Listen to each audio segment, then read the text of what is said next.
नमस्कार साथियों, जय हिंद क्लासेस यूट्यूब में आपका स्वागत है। मैं हूं सुरेंद्र सिंह राठौड़।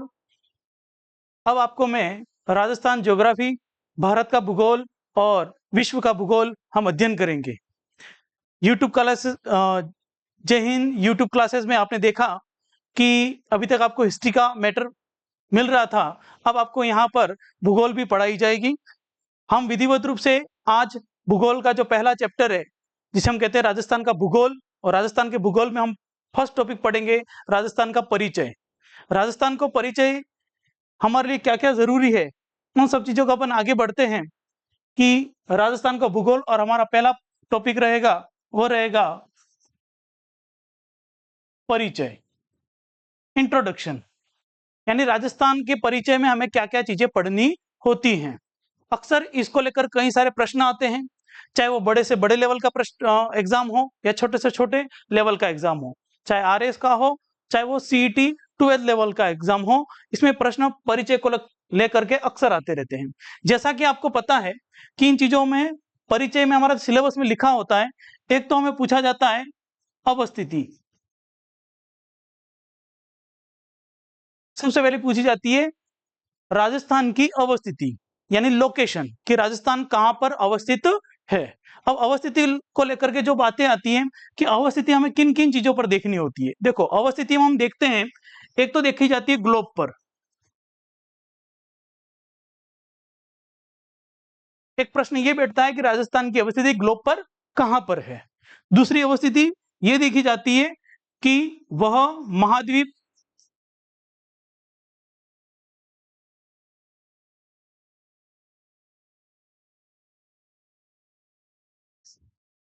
महाद्वीप पर कहां पर है।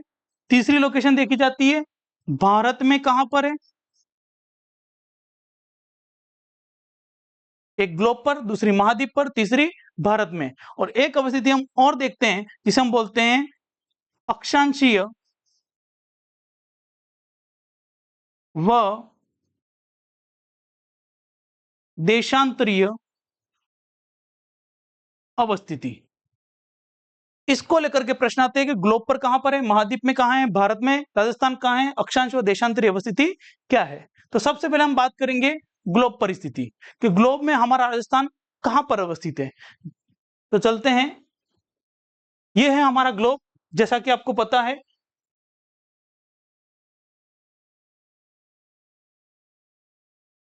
यह है हमारा ग्लोब।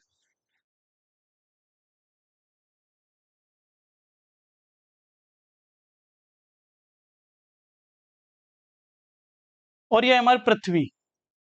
इस पृथ्वी को जैसा कि हम देख रहे हैं, ये जो भाग है,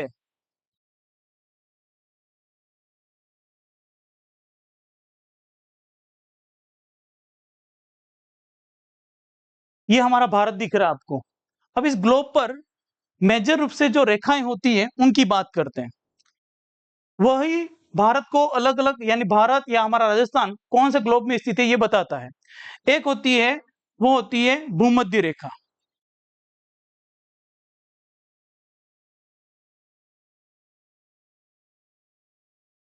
ये पृथ्वी को दो भागों में बांटती है। कितने भागों में बांटती है? इसको हम 0 डिग्री अक्षांश भी कहते हैं। ठीक है, क्या कहा जाता है? 0 डिग्री अक्षांश। इसके ऊपर वाला जो भाग है, इसे हम उत्तरी गोलार्ध, और इसके नीचे वाले भाग को हम दक्षिणी गोलार्ध कहते हैं। Northern hemisphere, southern hemisphere. ये पृथ्वी को दो भागों में बांटती है, भारत के नीचे वाले भाग से जाती है। ठीक है, इस हिसाब से हम देखें, यानी अक्षांशों के हिसाब से अगर देखा जाए, तो हमारा जो भारत या हमारा जो राजस्थान है, वह उत्तरी गोलार्ध में आता है। कौन से गोलार्ध में आता है? उत्तरी गोलार्ध में हमारा राजस्थान उत्तरी गोलार्ध में स्थित है। ये चीज पहले क्लियर होगी। दूसरी चीज देखी जाती है कि हमारा जो राजस्थान है, वह अक्षांशों के हिसाब से, सॉरी, देशांतरों के हिसाब से कौन से गोलार्ध में स्थित है। इसके हिसाब से हम देखने जाएंगे, तो मैं आपको बता दूं कि अक्षांश और देशांतर दोनों के हिसाब से, ये देखिए,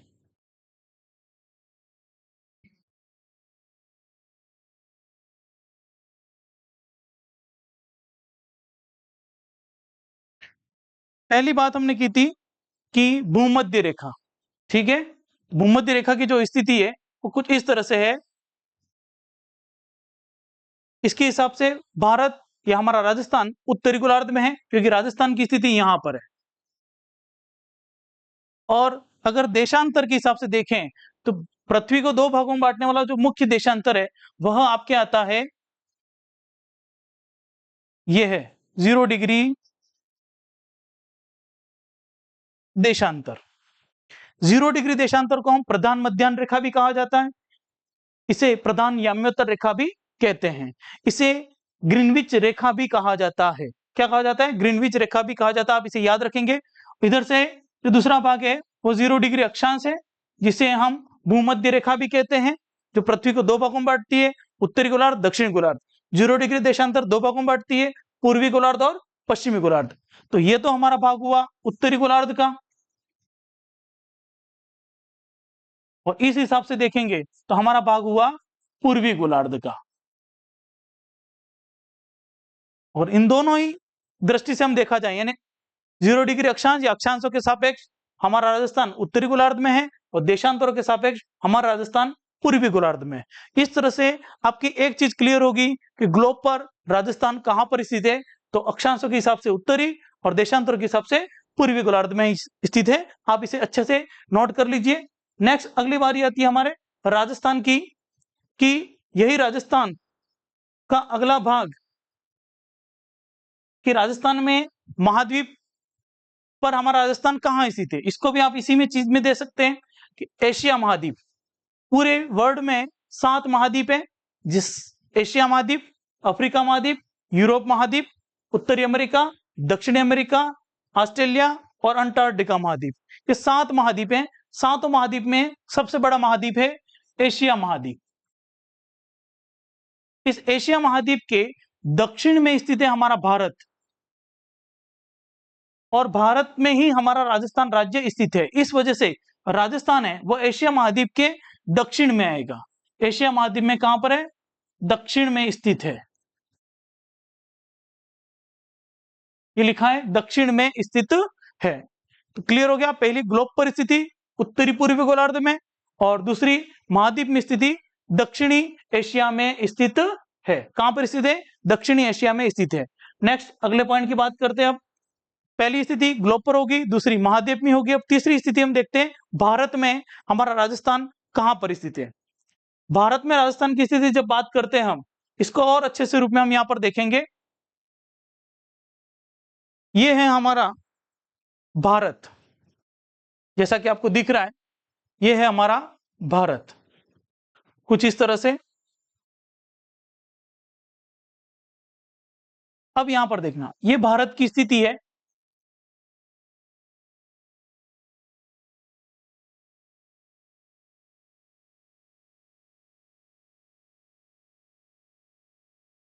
इसमें हमारा राजस्थान की स्थिति।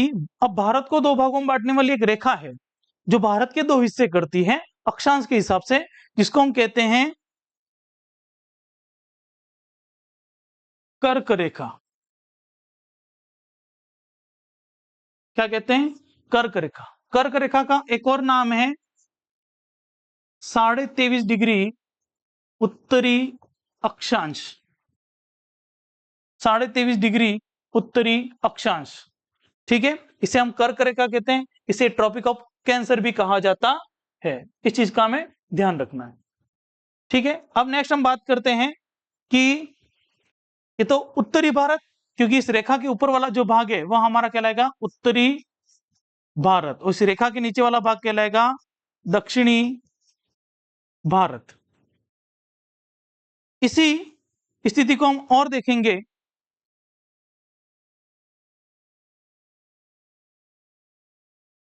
तो देखिए भारत को एक देशांतर वो दो भागों में बांटती है, और वो देशांतर है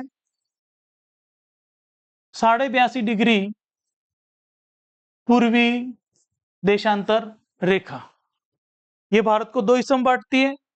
इस तरफ वाला भाग, यानी इस 82.5 डिग्री पूर्वी देशांतर के पूर्व वाला जो भाग है इसे हम पूर्वी भारत कहते हैं, और इस तरफ वाला भाग हम कहेंगे पश्चिमी भारत। अब इसके हिसाब से अगर राजस्थान की स्थिति देखी जाए तो हमारा राजस्थान कुछ यहां बसा हुआ है, जैसा कि मैं आपको बताऊं इस वाले भाग में, ये हमारा राजस्थान है। अब राजस्थान में कर्क रेखा गुजरती, जैसा कि आपको पता है कि राजस्थान के 2 जिलों से कर्क रेखा गुजरती है, वो 2 जिले हैं डूंगरपुर और बांसवाड़ा। तो ये हमारा राजस्थान है। तो राजस्थान की स्थिति अब आप देखिए, भारत में राजस्थान कौन सी दिशा में या कौन से भाग में स्थित है, तो आप देखेंगे कि भारत में यह उत्तरी पश्चिमी, क्योंकि ये उत्तर, ये दक्षिण, ये पूर्व, ये पश्चिम, तो इस हिसाब से हम देखेंगे तो ये उत्तर पश्चिम भाग में हमारा राजस्थान स्थित है। अब इस चीज को नोट कर लेंगे कि राजस्थान की भारत में स्थिति उत्तर पश्चिम दिशा में स्थित है।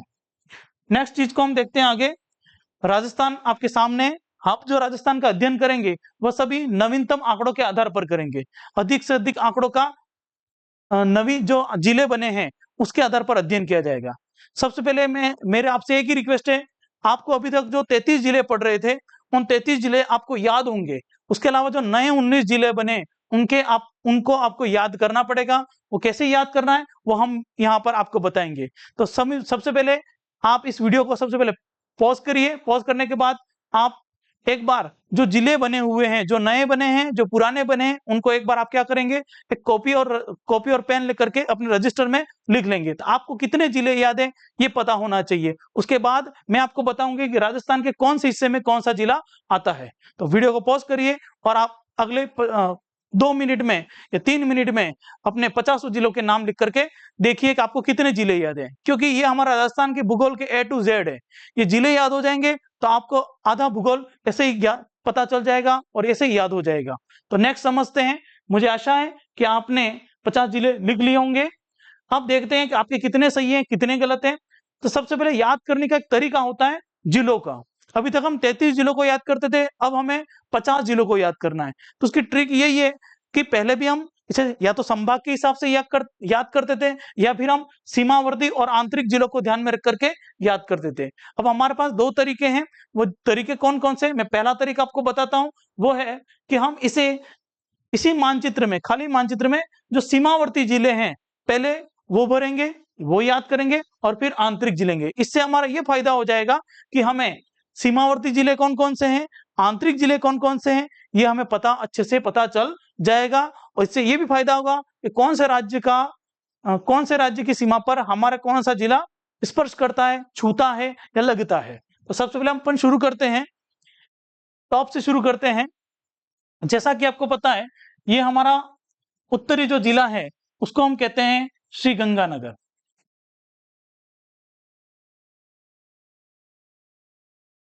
उसके बाद जस्ट उसके पास एक नया जिला बना है। मैं आपको बता दूं, नए जिले के लिए मैं ब्लू कलर यूज कर लेता हूं ताकि आपको पता रहेगा कि नए जिले कौन कौन से बने हैं, और जो पूर्ववर्ती जो जिले थे उनका हम रेड कलर से बता देते हैं।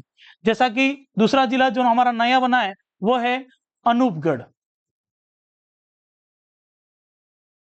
उसके बाद अगला जिला है वह है बीकानेर है।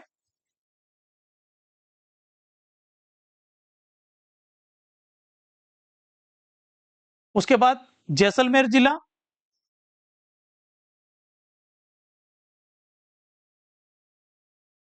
उसके बाद बाड़मेर जिला। उसके बाद अगला जिला है वो नया बना है जैसा कि आपको पता है, और वो जिला है सांचौर जिला।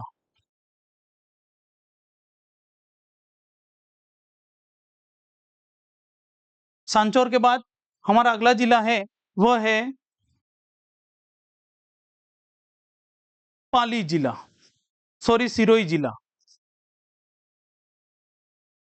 सिरोही के बाद अगला जिला है वह है उदयपुर जिला। उदयपुर के बाद अगला जिला है वह है डूंगरपुर जिला।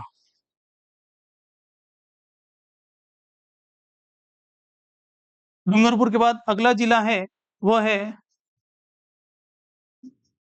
बांसवाड़ा जिला। बांसवाड़ा के बाद अगला जिला है वह है आपके प्रतापगढ़ जिला। प्रतापगढ़ के बाद ये जो जिला देख रहे हैं ये है आपके CH लिख रहा हूं मैं, मतलब चित्तौड़गढ़ जिला। चित्तौड़ का एक पार्ट यहां पर भी आता है, आप ध्यान रखिए, क्योंकि चित्तौड़ एक खंडित जिला है। तो नवीन खंडित जिले कौन से बने, इस पर भी हम अपन आगे फोकस करेंगे। ये चित्तौड़ जिला हुआ। उसके बाद इसी सीमावर्ती जिलों में एक जिला है भीलवाड़ा, ध्यान रखना। भीलवाड़ा, भीलवाड़ा भी अब खंडित जिले की श्रेणी में आएगा, क्योंकि एक हिस्सा एक यहाँ पर इसका जो मांडलगढ़ और बिजोलिया वाला पार्ट है, ठीक है। ये भीलवाड़ा हो गया। भीलवाड़ा के बाद है अगला कोटा। कोटा के बाद है झालावाड़। झालावाड़ के बाद है बारा।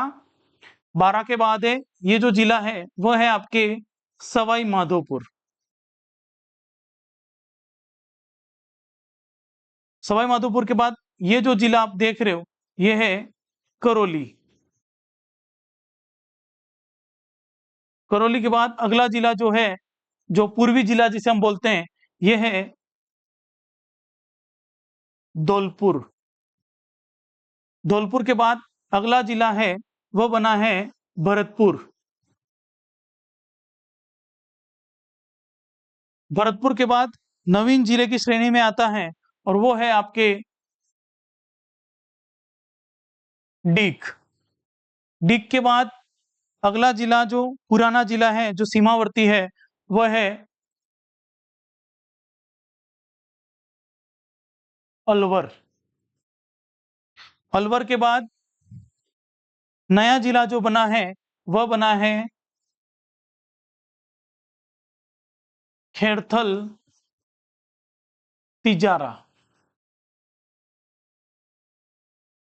उसके बाद और नवीनतम जिला बना है उसी के पास, आप देखिए, वो है कोटपुतली बहरोड।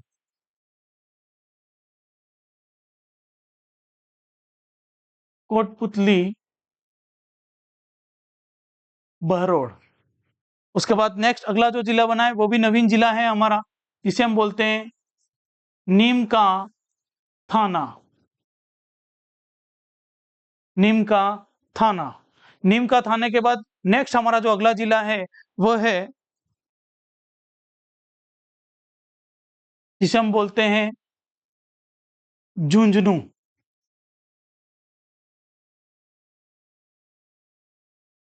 झुंझुनू। झुंझुनू के बाद अगला जिला है हमारा वह है चूरू।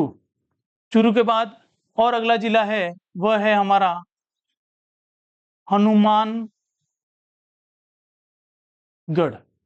इस प्रकार हमारा जो सीमावर्ती जिले थे वो पूरी तरह से पूर्ण हो चुके कि राजस्थान के अंतर्राष्ट्रीय और अंतर्राज्यीय सीमा पर स्थित जिले कौन से हैं। ये जिले याद करने का एक तरीका बता रहा हूं ताकि आपको नवीन जिले और पुराने जिले आपको पता चल जाए। और मैंने आपको इसलिए अलग अलग कलर से शो किए हैं कि नवीन जिले कौन से बने और पुराने जिले जो हमारे पहले से थे, जरूरी नहीं है उनका पुनर्गठन भी हो हुआ है।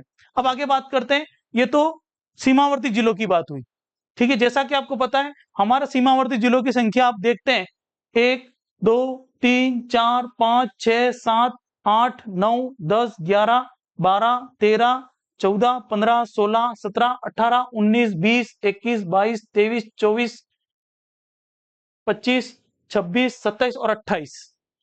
तो कुल हमारी जो सीमा है, कुल स्थलीय सीमा की हम जब बात करते हैं, चाहे वो पाकिस्तान और हमारा राज्यों से लगती है, यानी अंतरराष्ट्रीय सीमा, अंतरराष्ट्रीय सीमा, और दूसरी आती है हमारी अंतरराज्यीय सीमा।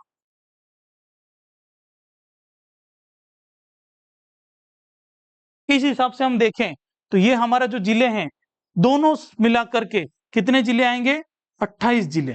कितने जिले, 28 जिले हमारे सीमावर्ती जिले पर स्थित हैं। तो ये जिलों का याद करने का एक क्रम रहेगा, आप इसी तरह से याद रखेंगे तो आपको याद भी रहेंगे, आप भूलेंगे भी नहीं।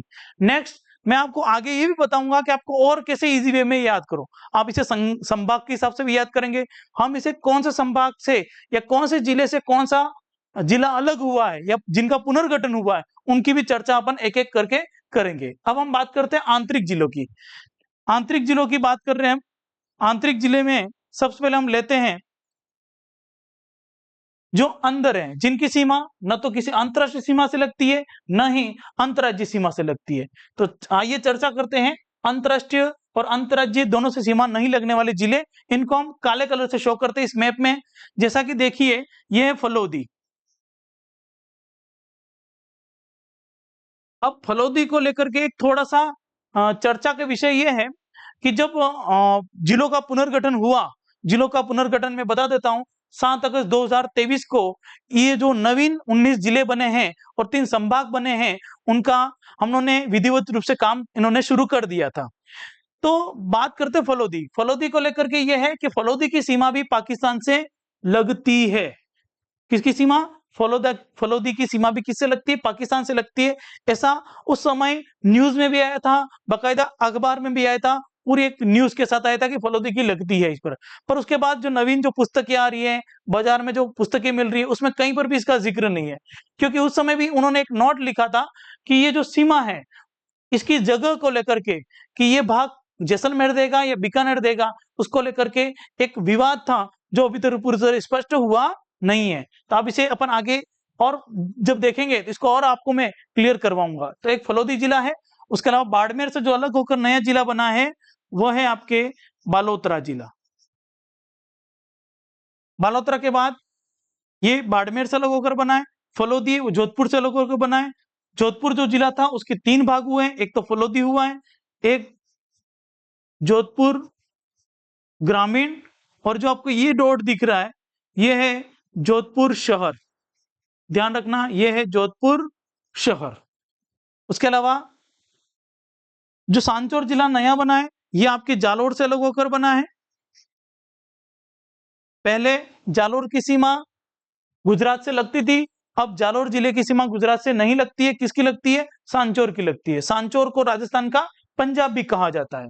नेक्स्ट, सिरोही के पास ही जो नया जिला बना है वो है, नया नहीं मतलब पुराना जिला है, वो है पाली। पर पाली नया संभाग जरूर बना है, ध्यान रखिए, पाली नया संभाग है। नेक्स्ट इधर आप देखेंगे ये है नागौर, इधर है डीडवाना कुचामन, ये है आपके सीकर। एक बात यहां पर और स्पष्ट कर दूं, पहले सीकर जिले की सीमा हरियाणा से लगती थी, अब सीकर जिले की सीमा हरियाणा से नहीं लगती है। अब सीकर जिला एक आंतरिक जिले की श्रेणी में आ गया है। उसके बाद हम जैसे बात करते हैं अजमेर से अलग होकर जो जिला बना है, अजमेर, पाली और भीलवाड़ा से, वो बना है ब्यावर। ध्यान रखना। उसके अलावा इधर अजमेर राजस्थान का हृदय जिसे हम कहते हैं। नेक्स्ट इधर टोंक और अजमेर से जो भाग लेकर के बना है वो है केकड़ी। दूदू जयपुर जिले से अलग होकर बना है। यह ऐसा जिला है जो सीधे ग्राम पंचायत से जिले की श्रेणी में बना है। जो पहले ग्राम पंचायत था अब ये जिले की श्रेणी में आ गया। जयपुर जिले के भी 3 हिस्से हुए हैं, एक तो दूदू हुआ है, एक ये भाग आप देख रहे हो ये जयपुर शहर है, और उसके चारों ओर वाला जो भाग है इसे हम जयपुर ग्रामीण कहते हैं। क्लियर हो गया? जयपुर शहर और जयपुर ग्रामीण, ये 2 और दूदू, ये 3 जिले जयपुर से बने हैं। उसके बाद केकड़ी, दूदू और जयपुर से जस्ट नीचे वाला जो भाग है यह है टोंक जिला। कौन सा जिला है? टोंक जिला। फिर इधर भीलवाड़ा हो गया, भीलवाड़ा से नया एक जिला बना है वो है शाहपुरा। शाहपुरा, टोंक और इनके पास जो जिला है, जो पहले से जिला है वो है बूंदी जिला। बूंदी हो गया। जयपुर के निकट ही पहले जो धनुष आकार में जो जिला था जिसे हम कहते थे दौसा जिला। दौसा के जस्ट निकट जो नया जिला बना है जो आंतरिक जिले की श्रेणी में है वो है आपके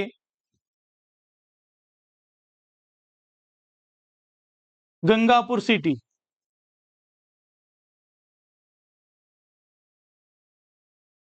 गंगापुर सिटी जिला आपके आंतरिक जिले में। तो जैसा कि आप देख रहे हैं कि आंतरिक जिले भी हैं, उसके अलावा आंतरिक जिले और हैं।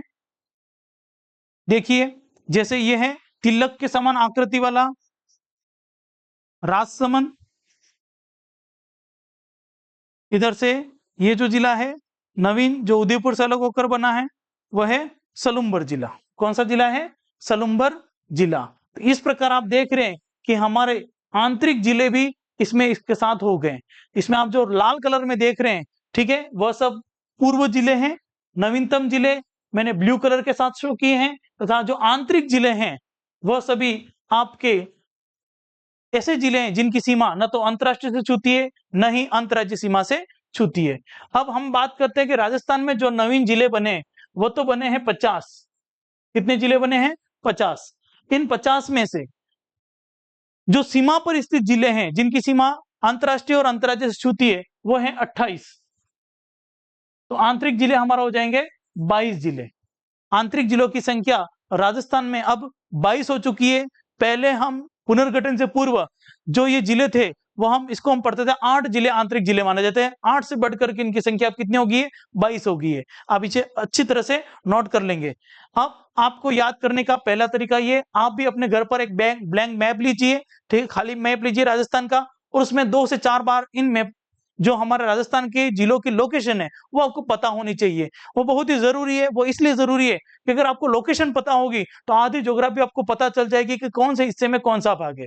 जो नया जुड़ा हुआ है वो सब जिले ही जुड़े हैं, भौतिक विभाग में कोई परिवर्तन नहीं हुआ है, इसलिए आप जिलों को अच्छे से देख लेंगे। नेक्स्ट हम आगे बढ़ते हैं। ये जिलों का हो गया। अब हम बात करेंगे कि संभाग, ये जो संभागों के हिसाब से कौन कौन से नए जिले बने हैं, यानी कौन से संभाग में कितने हैं। जैसा कि आपको पता है पहले हमारे राजस्थान में 7 संभाग हुआ करते थे, अब हमारा राजस्थान में 10 संभाग है।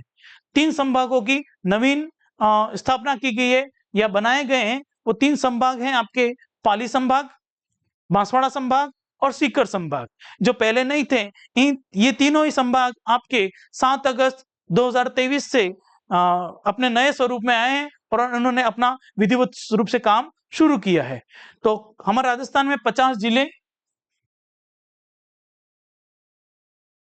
और 10 संभाग। पहले इन जिलों की संख्या 33 हुआ करती थी और इन संभाग की संख्या 7 हुआ करती थी। तो 3 संभाग नए बने, जैसा मैंने बताया, पाली, बांसवाड़ा और सीकर संभाग।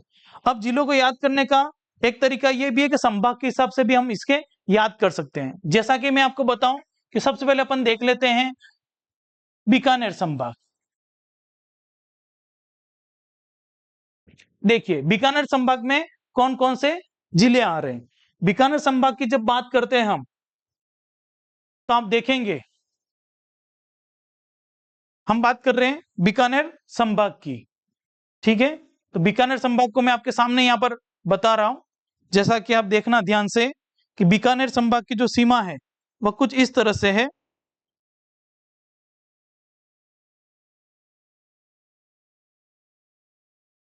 ये हमारा बीकानेर संभाग है।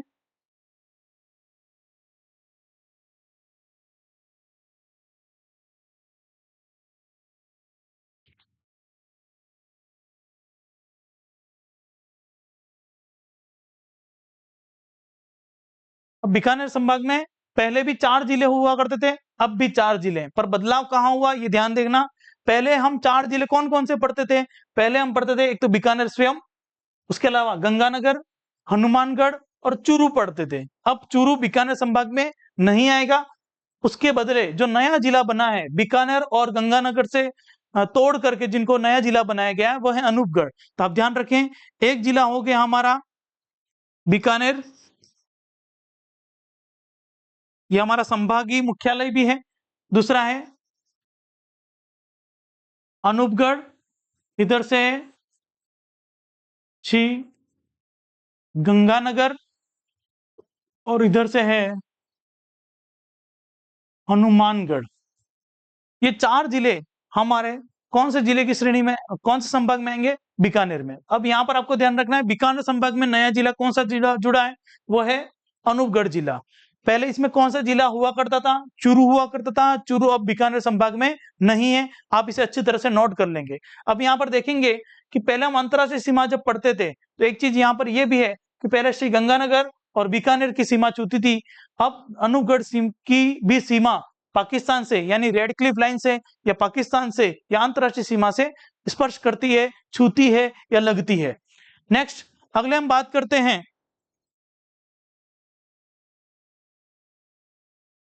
कि अगला जिला जो हमारा है अगला संभाग वो हम बात करते हैं जोधपुर संभाग। कौन संभाग को देखते हैं? सबसे पहले अब हम बात करेंगे जोधपुर संभाग की, कि जोधपुर संभाग में अब कौन से जिले नए आए, बदलाव कौन सा हुआ है। तो जोधपुर संभाग में बता दूं मैं आपको,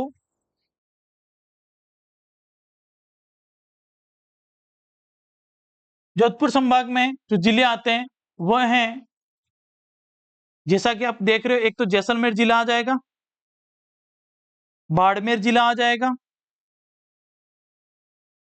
उसके बाद आप देखेंगे बालोतरा जिला आ जाएगा,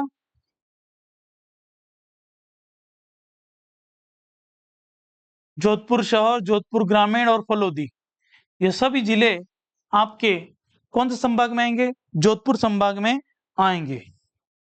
ये हमारा हो गया जोधपुर संभाग। जोधपुर संभाग में आने वाले अब जिले कौन कौन से उनकी बात करते हैं। इधर से जैसलमेर, फलोदी, बाड़मेर, बालोतरा, जोधपुर ग्रामीण और जोधपुर शहर। आप देखेंगे अब ये जिलों की संख्या 6 है, 1 2 3 4 5 और 6। पहले भी 6 थे। पहले इसमें कौन सा जिला जुड़ा हुआ करता था? पहले इसमें जालोर जिला जुड़ा हुआ करता था, और पाली और सिरोही, ये 3 जिले पहले जोधपुर संभाग में आते थे, पर अब ये जोधपुर संभाग में नहीं आकर के ये अलग हो गए हैं। अब नेक्स्ट जिला की हम बात करते हैं, वह है, नेक्स्ट अगले संभाग है वह है पाली संभाग, जो आपके नया बना है। ध्यान दीजिए, पाली संभाग जिसमें पाली जिला, सिरोही जिला, सांचौर जिला और जालोर जिला, कितने जिले हुए इसमें? 4 जिले। इसमें जो जिले हो गए वो हो गए 4। तो एक तो पाली, नेक्स्ट जालोर, सांचौर और सिरोही। पाली, सिरोही और जालोर ये पहले जोधपुर संभाग में आते थे। अब नवीनतम संभाग जो पाली बना है उसमें ये जिले आ गए, पाली, सिरोही, जालोर और उसके साथ नवीनतम जिला सांचौर भी। ये आपके जोधपुर और पाली संभाग हुए, जिसका मुख्यालय हमारा है पाली में। उसके बाद नेक्स्ट जो हमारा अगला संभाग है वह है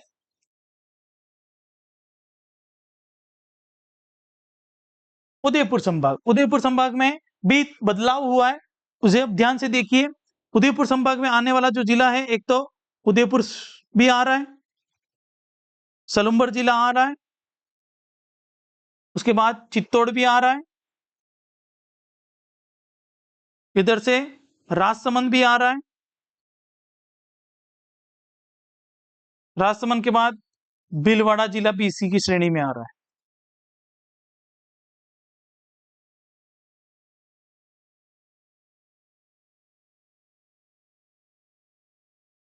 यह हमारा नवी जो संभाग बना हुआ है उदयपुर। अब बता दो, इससे पहले उदयपुर संभाग में उदयपुर, राजसमंद, चित्तौड़गढ़, डूंगरपुर, बांसवाड़ा और प्रतापगढ़ जिले आते थे। परंतु नवीनतम संभाग बांसवाड़ा के बनने से इसमें फेरबदल हुआ है। फेरबदल हुआ है, एक तो उदयपुर स्वयं है, उसके बाद नवीनतम जिला जिसे हम बोलते हैं सलुम्बर, जिसे हम क्या कहते हैं, यह है सलुम्बर जिला, यह है उदयपुर जिला, यह है राजसमंद जिला और चित्तौड़ जिला।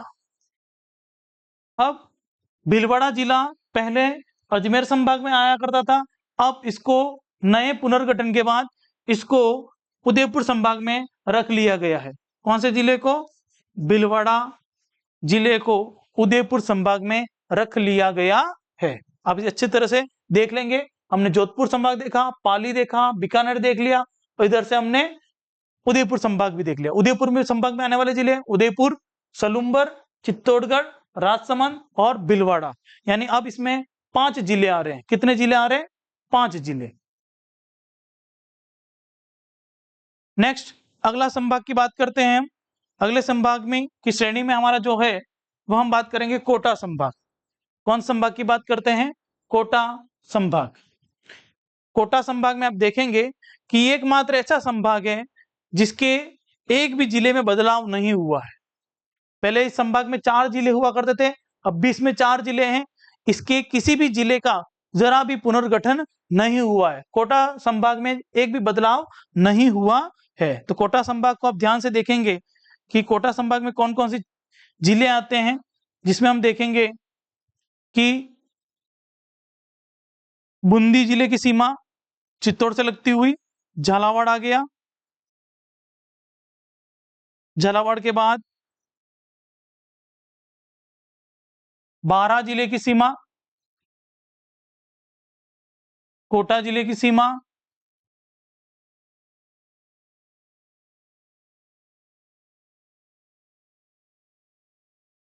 ये जो संभाग देख रहे हैं ये है आपका जिस कोटा संभाग। कौन सा संभाग देख रहे हैं आप? कोटा संभाग, जिसमें जरा भी बदलाव नहीं हुआ है। अब कोटा संभाग में आप देखना कौन कौन से जिले, जैसा कि आपको पता है, जिसे हाड़ौती संभाग भी कहा जाता है। बूंदी जिला आता है, कोटा आता है, बारां आता है और एक आता है झालावाड़। इस संभाग में कोई भी बदलाव नहीं हुआ है। उसके बाद अगला संभाग की हम बात करते हैं। अगला संभाग है हमारा, वह हम देख रहे हैं नेक्स्ट,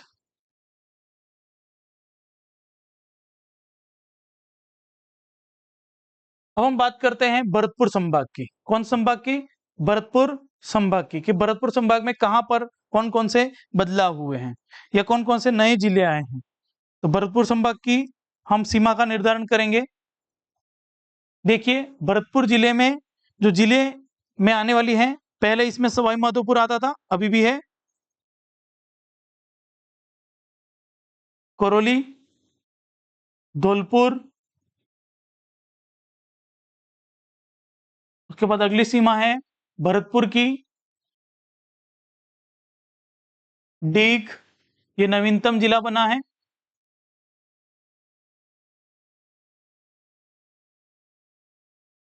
और उसके बाद गंगापुर सिटी, 2 जिले इसमें नए जुड़ गए हैं, डीग और गंगापुर सिटी। आप देखेंगे इन जिलों को कि कौन सा जिला कहां पर है। तो सबसे पहले हम बात करते हैं, ये है हमारा धौलपुर, भरतपुर, अलग क्या बना है? डीग। डीग जिला भरतपुर से अलग होकर के बना है। इधर से हम बात करते हैं, ये है हमारा सवाई माधोपुर। इधर जो जिला है वो है करौली। सवाई माधोपुर और करौली से जो नया जिला बना है वो है गंगापुर सिटी। इस प्रकार आप देखेंगे डीग, भरतपुर, धौलपुर, करौली, सवाई माधोपुर और गंगापुर सिटी हमारे भरतपुर संभाग में आते हैं। इसमें नवीनतम जिले गंगापुर सिटी और डीग। डीग बना है भरतपुर से, गंगापुर सिटी बने सवाई माधोपुर और करौली से। ठीक है, इस प्रकार नेक्स्ट हमारा जो अगला संभाग आएगा उस संभाग की चर्चा करते हैं हम। अगला संभाग है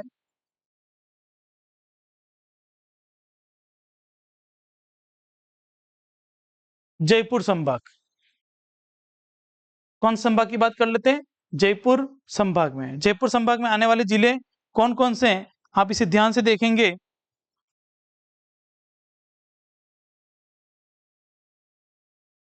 देखिए जयपुर संभाग में आने वाले जिले, एक जयपुर शहर, जयपुर ग्रामीण, दूदू,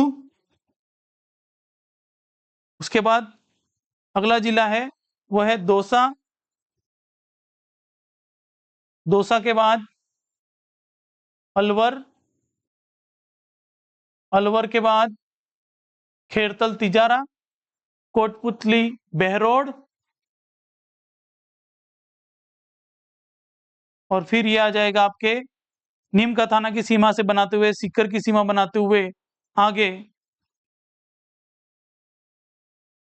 डिडवाना कुचामन से सीमा बनाते हुए वापस दूदू से।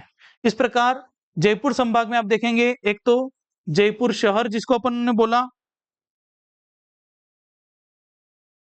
ठीक है, जयपुर शहर हो गया, जयपुर ग्रामीण हो गया,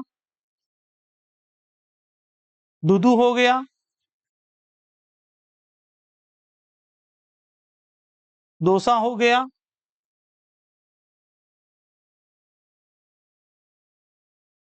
अलवर हो गया, ये जो जिला है वह है खेरथल तिजारा, और एक जो जिला है वो है कोटपुतली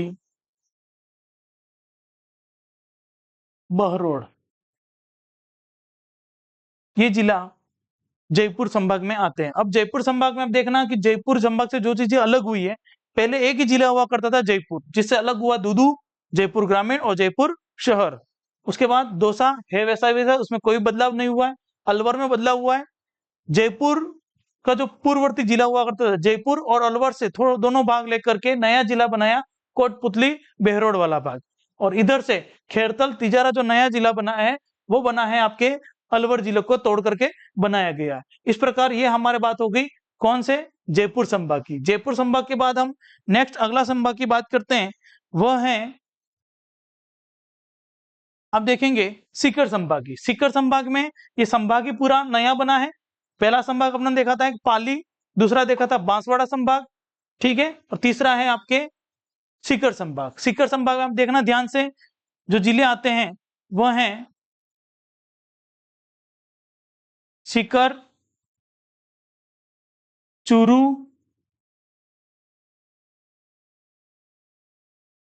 झुंझुनू और नीम का थाना।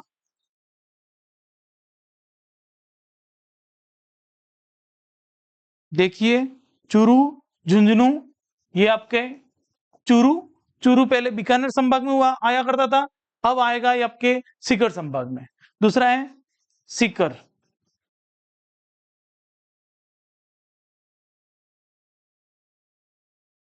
झुंझुनू और है नीम का थाना।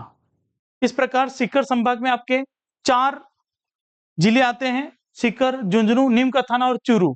जैसा कि आपको पहले बताएं, चूरू, झुंझुनू और सीकर के इन भागों को अपन शेखावटी जिला कहते थे, या शेखावटी क्षेत्र कहा जाता था। अब शेखावटी क्षेत्र में पहले अपन 3 जिले पढ़ते थे, सीकर, झुंझुनू और चूरू को। अब हम शेखावटी क्षेत्र में 4 जिलों को पढ़ेंगे, सीकर, चूरू, झुंझुनू और नीम का थाना, नया जिला जो इसके साथ बना है। ये आपके संभाग हुआ सीकर संभाग। अब हम बात करते हैं जो मध्यवर्ती संभाग है उसकी चर्चा करते हैं कि हमारा मध्यवर्ती संभाग कौन सा है। वो संभाग है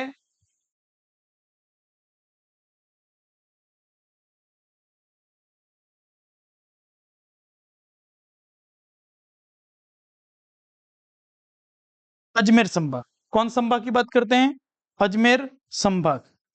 अजमेर संभाग में आने वाले जिलों की बात करेंगे सबसे पहले तो, कि इसमें जिले कौन कौन से आते हैं। ठीक है, अजमेर संभाग में आने वाले जिले हैं, एक तो अजमेर, ध्यान देना, अजमेर संभाग। उसके अलावा और जिला आता है, वह आता है ब्यावर, नागौर, डीडवाना, कुचामन। इधर से आपके आ जाएगा शाहपुरा, केकड़ी, टोंक। इस प्रकार कुल 7 जिले अजमेर संभाग में आते हैं। कितने जिले अजमेर संभाग में, 7 जिले आते हैं, जिनकी सीमा कुछ इस तरह से टच होती है। आपको एक चीज और बता दूं कि अजमेर संभाग एकमात्र ऐसा संभाग है जिसकी सीमा न तो किसी अंतरराष्ट्रीय सीमा से टच करती है, न ही किसी अंतरराज्यीय सीमा से ये छूता है। एकमात्र मध्यवर्ती जो संभाग की श्रेणी में आएगा वह आएगा आपके अजमेर संभाग। 7 जिले हैं, 7 जिले वाले 2 संभाग हैं, एक अजमेर संभाग और दूसरा है हमारा जयपुर संभाग। ध्यान देना, अजमेर और जयपुर संभाग, दोनों में ही 7-7 जिले हैं। अजमेर संभाग ऐसा है जिसकी किसी भी जिले की सीमा न तो अंतर्राज्यीय सीमा से स्पर्श करती है, न ही अंतर्राष्ट्रीय सीमा से स्पर्श करती है। इस प्रकार हमारे जो भी जिले थे सभी संभागों सहित, जिसमें हमने बीकानेर संभाग देखा, जोधपुर देखा, पाली देखा, उदयपुर देखा, कोटा देखा, भरतपुर संभाग देखा, हमने अजमेर संभाग देखा, जयपुर देखा, सीकर देखा। एक नया संभाग जो बना है वो हमारा रह गया, और नया संभाग जो है वो आपको बता दूं मैं, वो संभाग है बांसवाड़ा संभाग। कौन सा संभाग? बांसवाड़ा संभाग नया संभाग बना है, उसके बारे में बता देते हैं। बांसवाड़ा संभाग में 3 जिले हैं, जिसमें एक प्रतापगढ़ जिला है, दूसरा डूंगरपुर जिला है, डूंगरपुर के बाद और एक जिला है बांसवाड़ा स्वयं। इस प्रकार 3 जिलों से मिलाकर के एक नया संभाग बनाया गया है, जो है बांसवाड़ा संभाग। कौन सा संभाग? बांसवाड़ा। इसमें ये प्रतापगढ़ है, ये बांसवाड़ा है और ये डूंगरपुर है। इन 3 जिलों से बनाया गया नया संभाग बांसवाड़ा संभाग। अब आपको बता दूं कि 2 संभाग ऐसे हैं जिनकी सीमा, बांसवाड़ा संभाग ऐसा है जिसकी सीमा अजमेर से नहीं लगती है। यानी कुल हमारे अगर संभागों की चर्चा की जाए तो 10 संभाग है। कितने संभाग? 10 संभाग है। 10 संभाग में से बांसवाड़ा संभाग की सीमा, बांसवाड़ा संभाग की सीमा अजमेर से नहीं लगती है। यानी बचे कितने?